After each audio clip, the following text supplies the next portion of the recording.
I guarantee he's going to go there for the second round. I mean, that's a great way of, Oh! Huge land for Curtis Blaydes early round two. Oh, my goodness. They're big shots. That will do it. Curtis Razor Blaydes by knockout.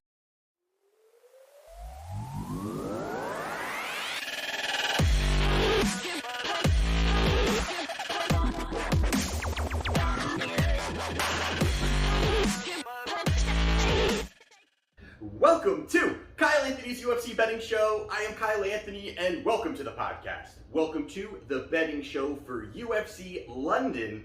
Tom Aspinall versus Curtis Blaydes. We're going to be talking two plays. Of course, we're talking the main event, and excited about this one here. A lot of implications going on. You got Curtis Blaydes, who's looking for that title shot, as well as Tom Aspinall, who's really starting to surge within the UFC. So really some great things going on. But we are coming off a losing performance last weekend. Haven't said that too much here.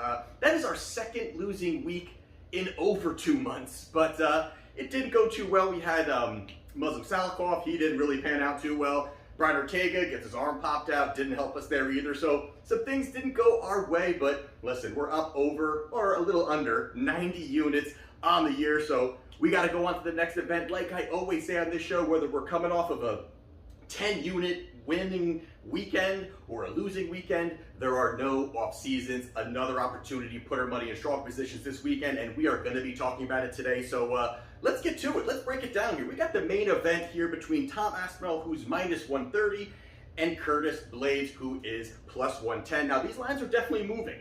I'm definitely seeing some more money coming in on Tom Aspinall here. Some lines are starting to tick up into minus 140s, 135. You know, they're starting to get 142. So I definitely am seeing some of that tick up here a little bit. So let's get to it. Let's talk about it here. And the first person we're going to be talking about is Tom Aspinall. And 3 fights ago, he fought Andrei Arlovski. Now, this is an interesting fight here because this was, hey, can Tom really face these higher level guys? Does he have the ability to kind of strike with these guys?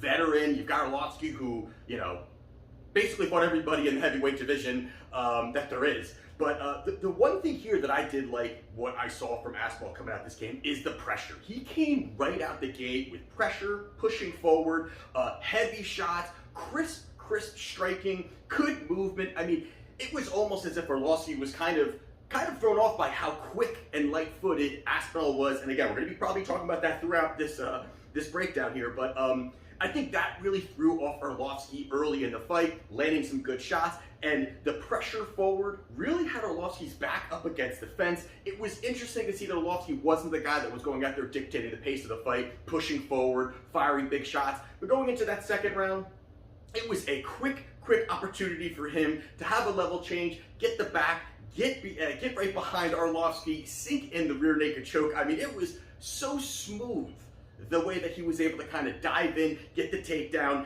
and get the finish. It was there was even a point in the first round where there were some big flurries. There was a possibility that he was going to almost get the finish in the first round. So having the opportunity to go out there, dominate Arlovski, really shows a lot of skill sets for him there. But he goes out there, gets a submission victory in the second round. 2 fights ago, he fought Sergey Spivak. And this was another spot here where you could see the difference between the hand speed of Aspinall and Spivak. Now, Spivak is not known for his striking. That's definitely not what he's known for. But the pressure forward again, moving forward, landing big shots. You know, Spivak looked out of rhythm. He was almost trying to cut that distance, move in closer, have an opportunity to kind of maybe manipulate some of the movement that really Aspinall had going on early in that fight there. And he just didn't, he almost was folding on it. But the one thing that I thought really was impressive in this fight, the one thing that you can really take away in this fight, and it was the ending sequence from Aspinall. And I like the fact that, you know, Sergey finally had his hands on him, finally in a position where he had his hands on him. He was going to be able to kind of maybe I'll look for a takedown here. And the way that Aspinall kind of framed Spivak's body and his arm and just set up a beautiful elbow to the head, which dropped Spivak. He ends up getting the finish there from there. But the way and just how intelligent he is in these situations here. Now, you know, some people are talking about his striking. You know, we can talk about it a little bit, which we will probably the next fight too. Talk about some of his grappling. But the way that he was within the clinch just shows he continues to level up. He continues to take a look at the very small, intricate things that are happening in the fight. And in a spot here where, maybe some opponents, maybe they'd be a little bit more, hey, Spivak's on me, I gotta break free, I gotta get space, I want to utilize my striking. He was so comfortable in there to kind of frame that and throw the elbow. I thought it was very impressive. Either way, he goes out there, gets the finish in the first round, a knockout victory for Tom Aspinall. And then most recently, he fought Alexander Volkov. And this was, again, another, hey, this is a test. You got a big guy, a big striker, what can you do here? And again, it was the great movement. I know I've said it every time, but it was the great movement. The way that he moves for a heavyweight is really impressive. I mean, I think it's very impressive how light he is on his feet for being a heavyweight there. But he opened up the fight with a 3-punch combination. It was lightning fast. I mean, it was almost, you even heard, I think it was Bisbing or whoever it was, kind of going crazy about it, and for good reason. It just shows, again, a lot of heavyweights do not have that hand speed. Hand speed does not, at the heavyweight division, doesn't look like that. And he is really starting to be this different type of fighter, and I was very impressed by it. And then he was able to go forward, land some big shots. He got a takedown early, and then Volkov got to his feet, and that was almost, hey, Volkov kind of felt pretty good about it. He looked like, hey, I'm on my feet, this is not a weakness of mine. But the fact is that even once he got up to his feet, Aspinall was out landing Volkov on the feet, landing big shots, pressuring forward. Volkov's trying to utilize the front kick to get some space. He kept pushing forward, kept landing big shots. And the way that and again, another impressive way that he got this finish here was how he was able to slip a shot from Volkov, get right underneath that shot, get a takedown, get the quick takedown, get his back, and then start working to an arm lock. I mean, it was so impressive the way that he was able to kind of work through all of that, and he's never comfortable when he's on the ground, meaning that he's not just, hey, I got you down, okay, let me think about what I'm going to do. Aspinall is not like that. We saw it with Arlovski, the way that once he gets that top control and he's able to get that great positioning, he doesn't just sit there and say, okay, what am I going to start to do? He's instinct. He just goes with it, finds it, looks for the finish. He really pushes for those finishes. He goes out there and gets a first-round submission victory over Alexander Volkov. And the other side, we've got Curtis Blaydes. He's plus 110. 3 fights ago, he fought Derek Lewis. Now, this is one here where early in the first round, Curtis was very comfortable on the feet. He was looking to kind of stay on the feet. It didn't look like he kind of had a little bit of issues kind of cutting distance, but he was throwing the shots. He was fine standing. He actually wasn't doing too bad. He had some nice leg kicks, but Lewis was so patient in the fight, knowing that these takedowns are coming, knowing that that's going to be a massive path for Blaydes in this fight. And every single time that Lewis looked to get the takedown, or I'm sorry, I keep saying Lewis, every time Curtis Blaydes looked to get the takedown, looked to kind of secure something, Lewis is throwing these big, in the first round, these big shots, swinging wildly. I mean, he was looking for, hey, if he's going to look to cut the distance and level change, I'm going to make him pay. You did see that in the first round, and then going into the second round, it was, Curtis said, okay, I'm going to go for the level changes. He goes for the first level change, doesn't get it in the second round, but then that second one where he went to shoot, boy, did he get blasted. Lewis lands a massive uppercut, flatlining Curtis Blaydes in that second round. Fight over, end of story. And that, I think, trickles to some of these other fights that we're going to talk about here. But there you have it there. Derek Lewis gets the victory in the second round. And then, excuse me, then 2 fights ago, he fought Jairzinho Rozenstruik. Excuse me. This was a fight here where I really thought that this was going to be something that Derek Lewis... I said Derek Lewis again. What the fuck is wrong with me? This is another spot where Curtis Blaydes, should really be putting a stamp on it. Should really put a stamp. This is a stylistic nightmare for Rozenstruik, who is predominantly a kickboxer, who's a guy that's going to want to be at range, who has really showed absolutely atrocious takedown defense, terrible on the ground. This is something that sets up perfectly for Blaydes. Now, Blaydes goes out there, he gets a takedown right away, kept top pressure, worked to top pressure, kept him there. the slow pace, there's a lot of slow pacing kind of going on. You know, and it was a win. You know, he went out there and he got the win, but this was a spot here I really think he should have put a stamp on it, got a big finish, you know, driving those big elbows, ground and pound. He didn't really do it against a guy with iffy takedown defense, which is something to think about. But he does go out there and does win a sweeping decision over Jairzinho Rozenstruik. So you have it there. And then most recently, he fought Chris Daukaus. This was a fight here where first round again, you know, Blaydes playing in the stand-up game, you know, definitely getting better, getting more comfortable with the striking, standing, you know, at range, working with Daukaus, where Daukaus, that's, you know, really his path. You know, I think he's definitely getting more and more well-rounded, but his path is more landing the big shots. And I thought that, you know, Blaydes looked good. I thought that he looked good. He, you know, striking again a little bit crisper than it was prior fights. On the feet, all first round was on the feet. Second round, the first exchange, 17 seconds into the second round, Blaydes lands a big shot, rocks Daukaus, finishes him off, ground and pound, TKO victory for Curtis Blaydes in the second round. So with that being said, some of the main things here we got to talk about breaking this fight down. And really the first one here is there's no hiding what Curtis Blaydes is going to be doing on Saturday night. He's going to look to wrestle. No surprises there. 53% takedown success rate. He's just looking to get his hands on you, and that's going to be his path. That's what he's going to need to do in order to really kind of work and get himself in a position, in a dominant position, slowing down Aspinall, working to his paths, working to his, you know, where his comfort zone is. And, you know, if he can get the top control, that's really where it's going to come from. If he can get that top control, if he takes Aspinall down, keeps him down, works his ground and pound, slows him down, that's just going to be methodically how Blaydes is going to go out there and get this victory. And that's going to be the key to this fight here. You definitely have seen, you know, Aspinall has good ground game. We're seeing it more and more and more. Scrambling ability. He's, you know, always submission hunting. He's definitely submission hunting there too. But I think the biggest issue here for Blaydes is going to be him cutting distance. And that to me really is where this fight is going to be won or lost for him here. And I think the first thing is that Blaydes is the output's just not there. The output is just not there. We're not seeing the output. You know, again, even against Jairzinho, you know, a guy that he should be walking down. And I get it, the striking was there. I get it, you know, Jairzinho has some great striking. He's got power. But these lapses of you know, activity is really where this openings of these shots should be taken.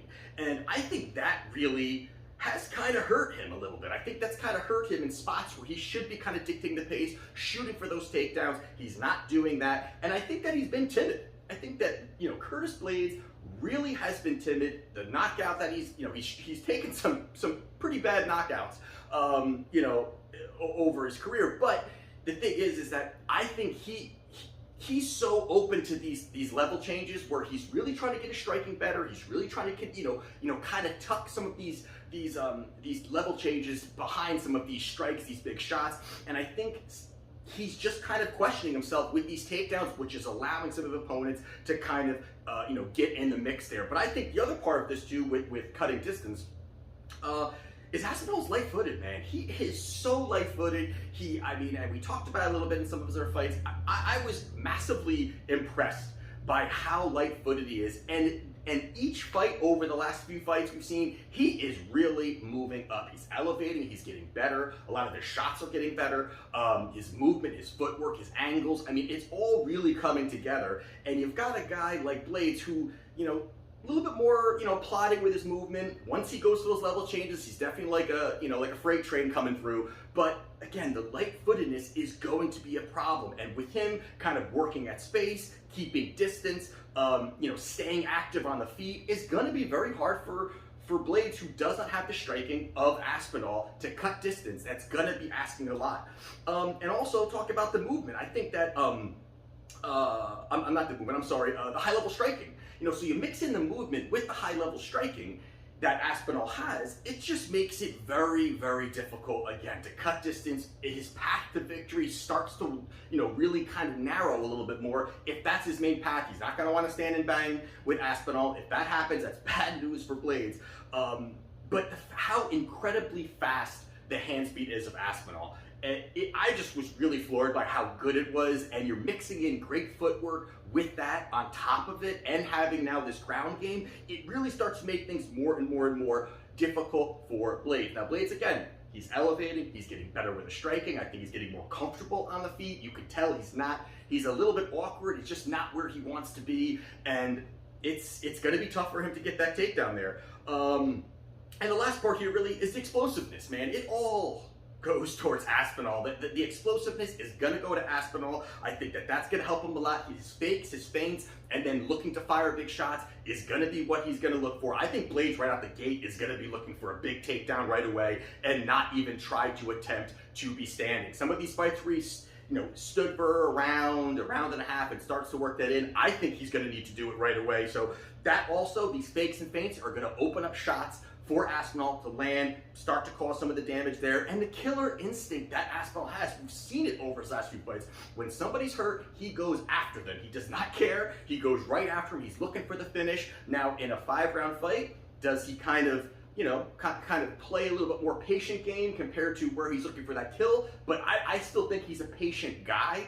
It's just when he sees that window, he goes for it. And the other side here, again, the timidness of Blaydes, it really bothers me, and it really bothers me the way that he's been that timid in certain situations here. And I think a lot of people are really overreacting to this Derek. I'm sorry, if I was going to say Derek Lewis again, I'm going to slap myself. This Daukaus win. This Daukaus, knockout win for Blaydes looks great. I've never been that high on Chris Daukaus to begin with. Not really at all. I mean, and look at some of the wins that he's had. I mean, Daukaus beat Schlemiel, Nascimento, Parker Porter. I mean, these are some slobs within the heavyweight division. So these are not high-rated wins. And I think Aspinall would steamroll through all of those guys without question. So I just think this is a bad matchup for him. I think the takedowns are going to be there. So I do like Tom Aspinall to go out there, get this victory. I think that he's going to try for these takedowns, Blaydes. Aspinall is going to be able to defend them, work at space, work his great striking. And I think once you see that Blaydes cannot get these takedowns, or even if he does, Aspinall is just quick enough to kind of work to his feet. I just think it's a bad matchup for him. The movement's going to be too much for him. So I like Tom Aspinall minus 130. I think the prices are right. I know it's ticking up, but I think he goes out there, gets the victory, and beats Curtis Blaydes. So Tom Aspinall minus 130 is my play. And the last one we're going to be talking about is Charles Johnson versus Muhammad Makaioff. And this is an interesting fight here. You got Makaioff. He's minus 520. You've got Charles Johnson. He's plus 350. Gonna go over this one very, very, very, very quickly. So there's no doubt here that Muhammad Makaioff, he's 21 years old. He is definitely a prodigy. He has looked fantastic. His striking, overall ability. I mean, going back and looking at some tapes, I mean, the fact that he's 21 and he is at that skill set says just tremendous things about this guy's, ability, his growth, his projection in his career. I mean, there's a lot of great things that he's going to be able to do. But, he's 5-0 professionally. He's 1-0 in the UFC. And the UFC fight, he fought Cody Durden. Now, no offense to Cody Durden, but he's not, I don't rate him even really anything, to be honest with you. I mean, Cody Durden has limited, striking defense. He's flat-footed, doesn't, kind of basic striking, will kind of march forward and block shots with his face. He's not this kind of technical striker. Where on Saturday night, he is fighting, or actually say Saturday, it's not at night. Remember, 11 o'clock a.m. East Coast time. But he's Charles Johnson is a fantastic striker. And going back, I was really impressed by this guy. I mean, really, really, really impressed by this guy and what he does. He's got, versatile kicking arsenal, really good with it, utilizes it very well, very patient in the pocket, snapping combinations, quick, good movement, and footwork also, the way he's able to kind of move around. You saw it a lot in LFA. He was a champion in LFA. I love the fact that he also trains at Tiger Muay Thai sometimes. That's just going to elevate you. Anybody who goes there, that elevates them overall. Technically sound, and we've also seen over some of his LFA fights, he can last a hard 5 rounds. So that also is going to help him throughout this fight, man. to me, I think this line is way wide. I definitely think that Makaioff could go out there and you know, work his grappling. Now that's going to be, I think, where this fight will be won for him. I think early it could be somewhat close, but I think once Makaioff starts to see that this guy's no joke, and I think a lot of people, when we start looking at a minus 500 line, you kind of think, oh, this guy must be a bum. But you really look at it, this is not some guy that they plucked out of some lower organization and just say, hey, here, knock this guy out, finish him off, you'll be 6-0. You know, we can kind of build you within the UFC. This is not that guy, and Charles Johnson is not that guy. They're all also a little bit of a little nugget here is that both of these guys have been, you know, talking a lot of trash online, which doesn't mean absolutely anything, but that could maybe take Makaioff just going out there and trying to strike, going out there and trying to knock him out. So if it's a stand-up game, Charles Johnson's live. He is absolutely live here. So I think this is a much tougher matchup than anybody, than lines are indicating here. Definitely a much tougher matchup than this line is indicating. So, you know, this is dog or pass for me here, but I do like Charles Johnson as a sprinkle at plus 350, 360 we're seeing out there now. This line is too wide. I just think that there's absolutely an opportunity for him to go out there. I think he's going to make it look much closer than this line indicates here. So as my other free play, I am taking Charles Johnson plus 350. So those are my plays for UFC London this Saturday. Don't forget, 11 a.m. Take a look at my plays if you're interested and want to be a client. Link down in the description, and let's see how we do. This is Kyle Anthony's UFC Betting Show, and I'll see you next time.